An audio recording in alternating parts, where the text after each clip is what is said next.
First scattered returns from a few precincts in New Hampshire give Wilkie, Republican, 168 votes, Roosevelt, Democrat, 107 votes. We repeat the feature scattered.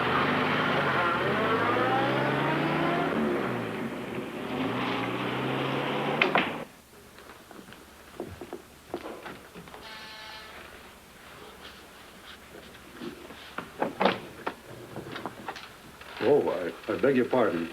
I wanted to see Ann Chapin. Anne's gone out. She won't be back till late. Well, I suppose I should have called first. I'm sorry I disturbed you. Would you like to leave a message? I thought I knew all Anne's friends. I'm her father. Oh. Would you like to come in, Mr. Chapin? Thank you.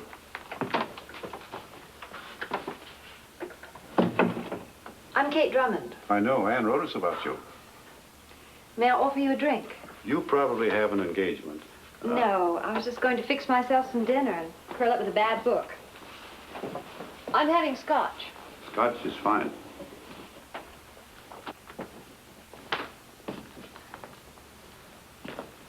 I suppose you know your father and I were classmates at Yale.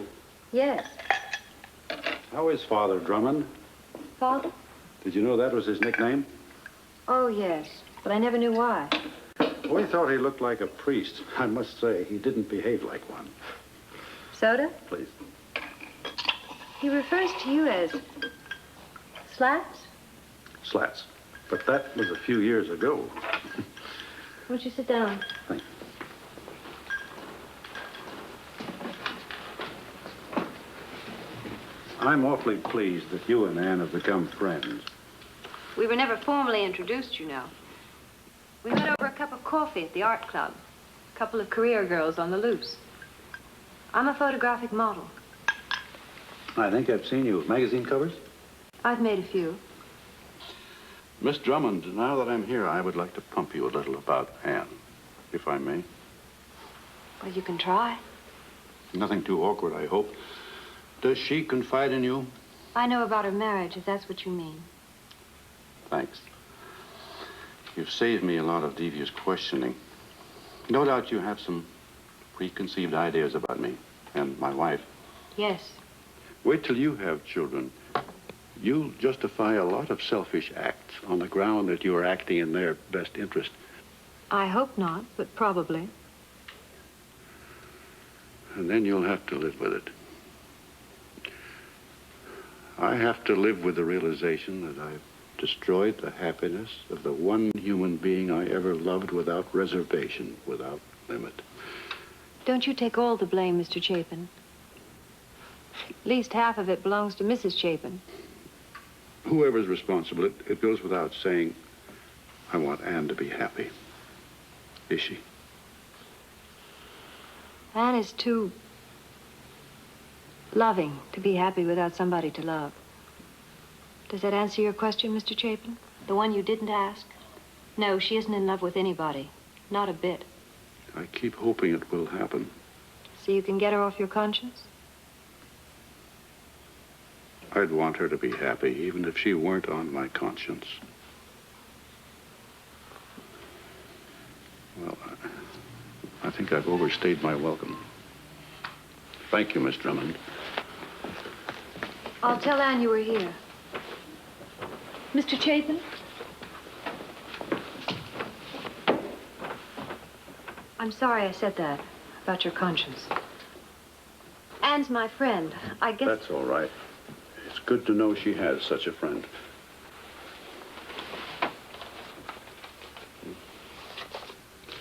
I bought the theater tickets. It was to be sort of a celebration with Anne. Election night, and it would have been fun. It's a shame to waste them. Or if you're really free this evening... If that's an invitation, Mr. Chapin, I'd like it very much.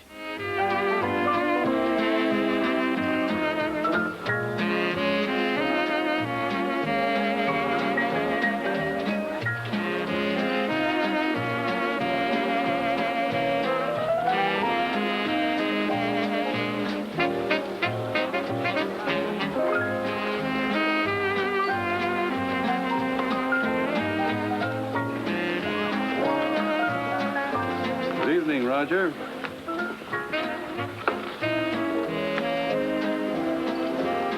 Friends of yours?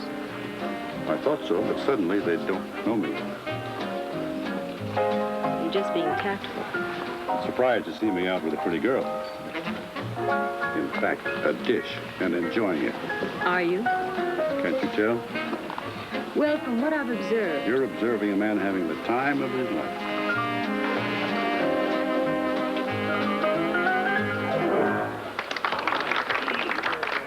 Now appears certain that President Roosevelt has been elected. And now we take you to Hyde Park for a statement by Joe, I didn't know you were in town.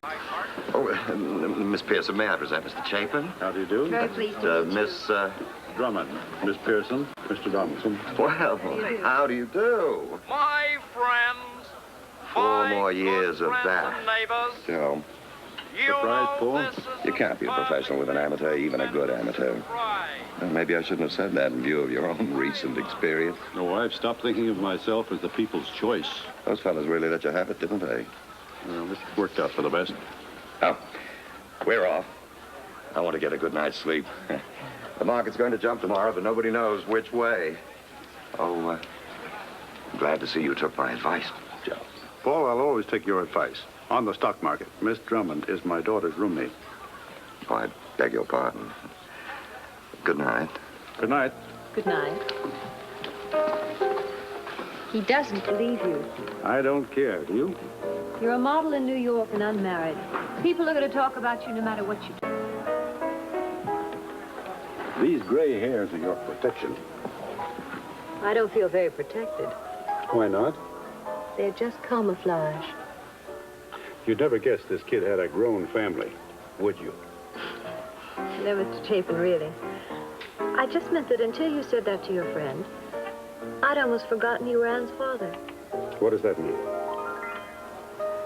Well, you haven't asked me if I was having a good time. Oh, are you? Best in years. Oh, go on. A girl like you must have a million beaux. No, just one. One? I guess I must have Airedale blood. I can only hear one whistle at a time. Are you in love with this lucky one? I suppose so. Yes. You planning to marry him? Why do you ask me that? Oh, I'm sorry. I suppose I shouldn't have pried. What's pride got to do with it? P-R-I-A-D. Pried into your affairs. Oh. Well, I don't mind.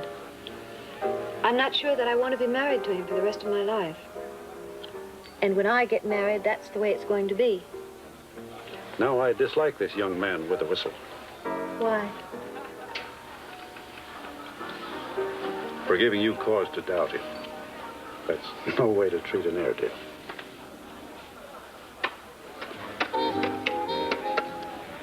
The waiter is slapping his check. When a waiter slaps the check, he wants you to pay up and go. He also reduces his tip. Is it time to take you home, Kate? How about one more dance? How about a dozen more dances? All right. Waiter. Yes, gentlemen. You know that stuff that keeps you awake, what do you call it? I'll get you some right away. Not for me, for you. Yes, gentlemen.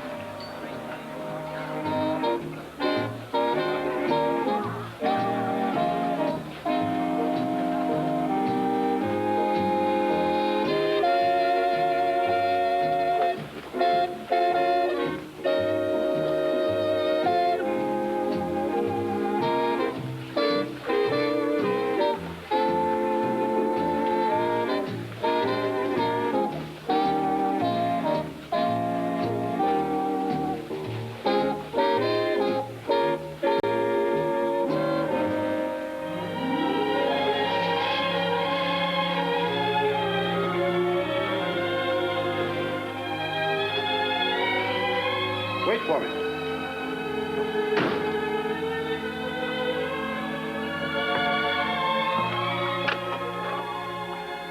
You want me to tell Anne you're in town? No, I'll call her tomorrow. Well, good night. Good night. You want to kiss me, don't you, Mr. Chapin? At my age, a kiss has other implications. At least the way I want to kiss you.